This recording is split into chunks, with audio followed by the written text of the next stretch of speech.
آپ کی کتاب وہ آج ہم بنیادی موضوع اسی کے گرد گھمائیں گے، گورننگ دی انگورنیبل.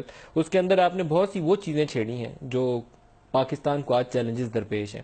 کیا وجہ ہے کہ ہم نہ اکاؤنٹیبلٹی کر سکتے ہیں، نہ اکانومی ٹھیک کر سکتے ہیں، یوں اوپر نیچے جاتے ہیں، 2 سال اوپر جاتے ہیں ترقی کے، پھر 4 سال نیچے گر جاتے ہیں؟ شکریہ ندیم، آپ نے مجھے یاد کیا. اس کتاب میں پاکستان کی ہسٹری کو 2 حصوں میں ڈیوائیڈ کیا گیا ہے. پہلا ہے 1947 سے اور 1990 تک، اور دوسرا ہے 1990 سے 2015 تک.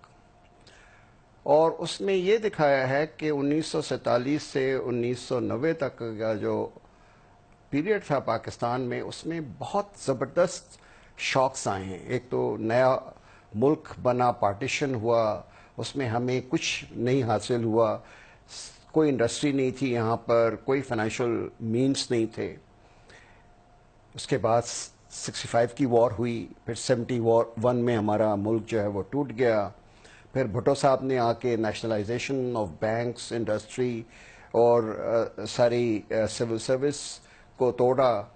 اور پھر ضیاء الحق صاحب نے آ کے جو افغان وارز شروع کیا، تو ہمارا کلیشنگ آف کلچر اور ڈرگ کلچر اور یہ جہادیزم، یہ سارا ہوا. اس کے باوجود بھی پاکستان دنیا کے 10 بہترین پرفارمنگ ملکوں میں تھا. 6.5% ہماری اکنامک گروتھ ہوتی تھی سال کی. اور ہندوستان اس وقت ہندو ریٹ آف گروتھ پہ ہوتا تھا، جس میں کہ 3% گروتھ ہوتی تھی. پاورٹی وہاں بڑھ رہی تھی، ہمارے یہاں پاورٹی گھٹ رہی تھی. اور اس کے بعد پھر ہمارے اکانومی جو ہے وہ نیچے کی آنے طرف شروع ہوئی 1990 سے اور 2015 تک. کیا ہوا؟ مطلب وہاں ایک سٹیج یہ تھی کہ منموہن سنگھ اپنا گولڈ ایج لفٹ کر کے وہ امریکہ لے گئے تھے، ریزرو میں پھنسے ہوئے تھے، وہی میں بتا رہا ہوں آپ کو. اور ہمارا اس کے بعد بیڑا گرک ہو گیا. اس کے بعد سے ہمارا زوال شروع ہوا ہے، اور اب ہندوستان جو ہے وہ ہم سے بہت آگے چلا گیا ہے. اور بنگلہ دیش جو بالکل ہی پیچھے تھا، وہ بھی ہم سے آگے چلا گیا ہے. تو میری کتاب کا سارا مقصد یہ تھا کہ میں یہ سمجھ سکوں کہ ان دونوں پیریڈز میں کیا ڈفرنس تھا، کیوں ہم اوپر جا رہے تھے اور ایک دم سے ہم کیوں نیچے آئے. تو میں نے لٹریچر دیکھا کہ کیا وجوہات ہیں جو لوگوں نے ایکسپلین کی ہیں پاکستان کی زوال کے لیے اس زمانے میں. اور وہ 5 ڈفرنٹ ہائپوتھیسس تھے. وہ میں اس میں بحث میں یہاں نہیں جاؤں گا، کیونکہ آپ کے ناظرین وہ کتاب کو دیکھیں تو ان کو پتہ چل جائے گا. لیکن کوئی چیز بھی اس میں پروف نہیں ہوتی ہے امپیریکل ایویڈنس کے ساتھ. جو چیز واضح ہوتی ہے وہ یہ ہوتی ہے کہ جو انسٹیٹیوشنز تھیں پاکستان کی، جنہوں نے پاکستان کو ترقی کرائی، اور میں 4-5 کی آپ کو مثال دیتا ہوں، آپ خود سمجھ جائیں گے. پاکستان میں انڈسٹری بالکل نام کی نہیں تھی، لیکن ایک بنائی گئی Pakistan industrial development corporation PIDC. اس نے انڈسٹریز کا جال یہاں پھیلا دیا.